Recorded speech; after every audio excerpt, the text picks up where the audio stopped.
البدر علينا من ثنيات الوداع وجب الشكر علينا ما دعا لله داع أيها المبعوث فينا جئت بالأمر المطاع جئت نورت المدينة مرحبا يا خير داع هجرة الهادي ستبقى فجر تاريخ عظيم هجرة الهادي ستبقى فجر تاريخ عظيم وبها الأرواح ترقى نحو جنات النعيم طلع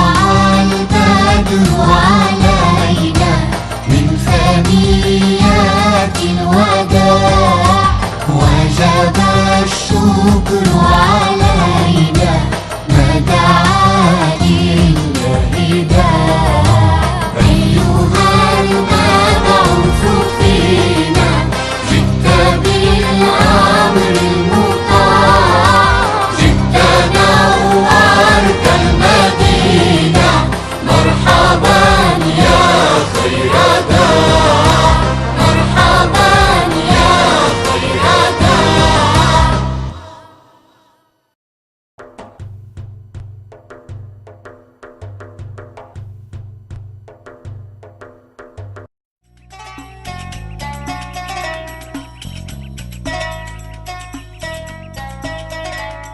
Tapşırıklarımni ishlab bo'ldim. İşlep oldun mu? Shundaq, she'rnimi yatlab bo'ldim. Hemisi yatlap oldun mu? Shundaq, hammasini yatlab bo'ldim. Ishonmayaptamsan? Sen bek akıllıkçı mı aka? Şunca uzun şiirini birden dil yatlap bulupsa. Singlim, qiyin ish yo'q olamda, ko'ngil qo'ygan odamga debdikan. Ben her qancha ko'ngil qo'ysam bu ders kallamga faqat tushmayapti. Yatlap bo'lgan she'rlarni unutib qo'yapman. Demakki, asli tutish qobiliyatim senikidek kuchli emas ekan. Undaq dema singlim, zehningni yig'ib o'qisang, senmi tezli yodlay olasan. Diqqatimni shuncha markazlashtirib o'qisam bo'lmayapti.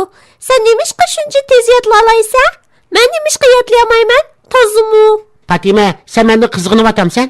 Bunda qilsang gunoh bo'ladi, juma? Aka, sen nima deyapsan? Men nemishqa senada qizg'inay? Men sening aqlli ishkaligini, o'zimning sana yetmaydiganligimni deb baxtim. Shuningga gunoh bo'lamdi? Shundaq, gunoh bo'ladi singlim.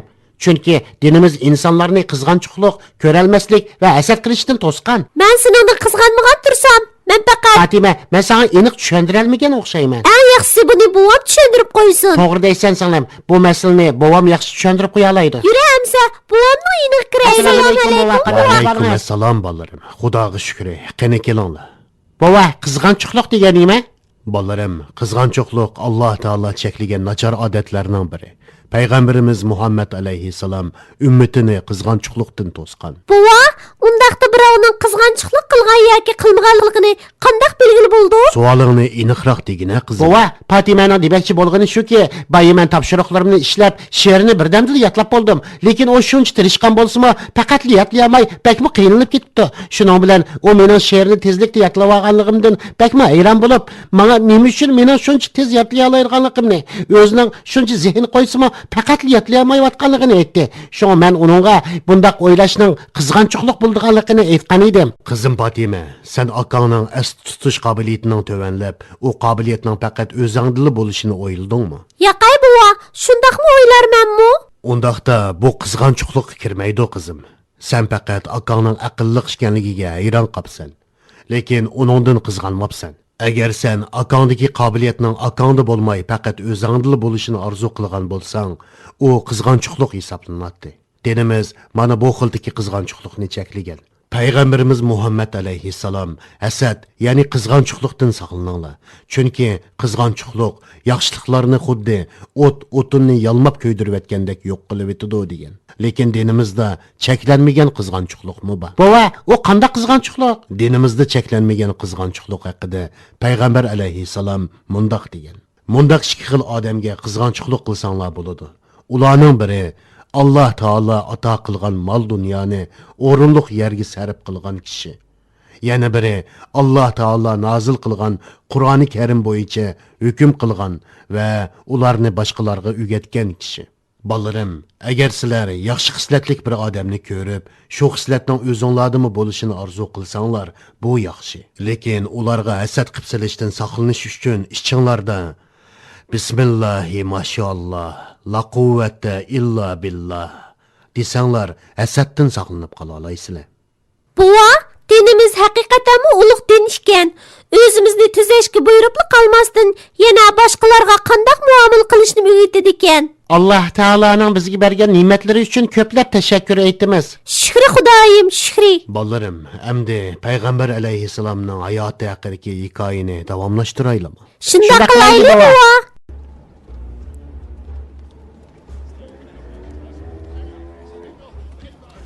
Bizning Yaman qo'shinlari bilan urushqidek madorimiz yo'q. Ularning bu joyga kelishdagi maqsadi Ka'bani vayron qilishdan iborat.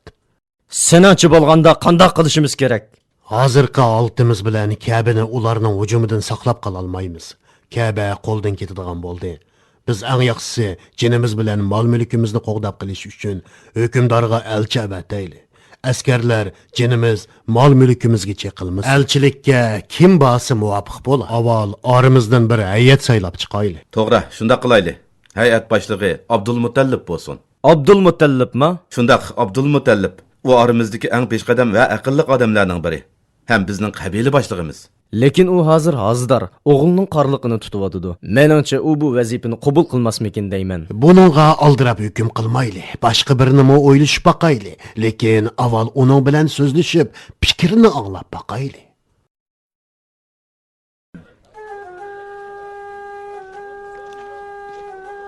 Men boramdim. Sen bizning oq soqilimiz, ichimizdagi eng farosatli chechan odamsan.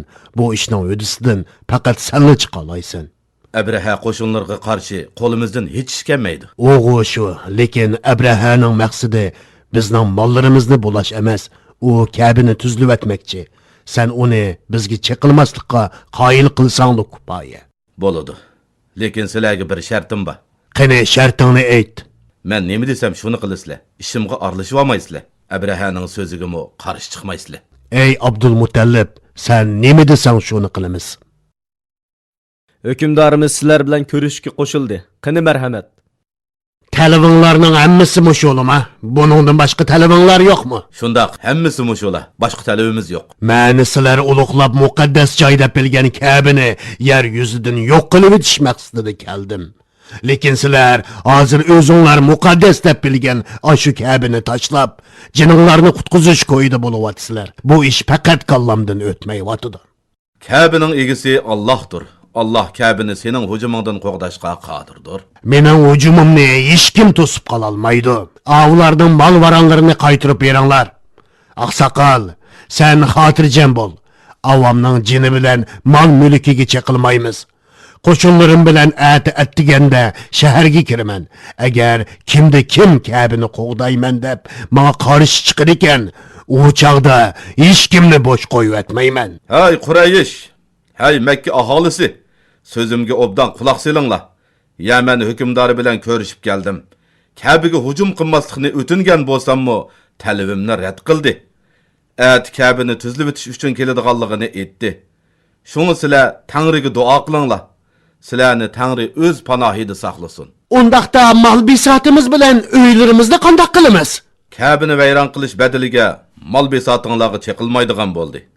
Agar uningga qarshilik ko'rsatsanglar, jininglarni saqlab qololmaysizlar. Shunga hammamiz birdek shaharni bekorlab beraylik. Ha, shunday qilaylik, mayli, shunday qilaylik. mayli. Ketaylik, chaqqan ketaylik. Mangayli, chaqqan ketaylik. Abdulmutallib to'g'ri.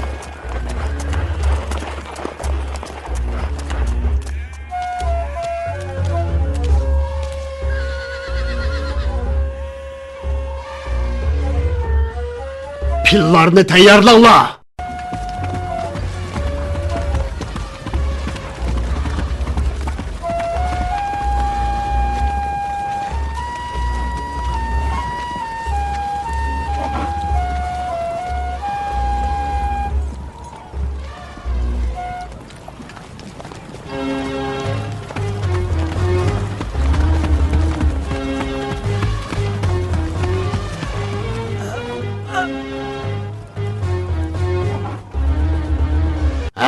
Nima ish bo'lyapti?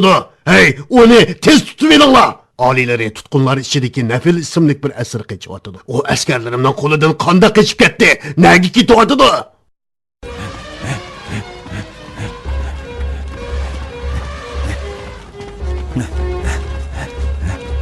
Ah, Mahmud, Allohning nomini yod et. Allohga shukr qil. Kelarki qitimda Abrahaning Kabe'ga hujum qilib qilmaganligini aytib beraman. Sabrchanlik bilan kutinglar. Ma'qulmi bolalarim?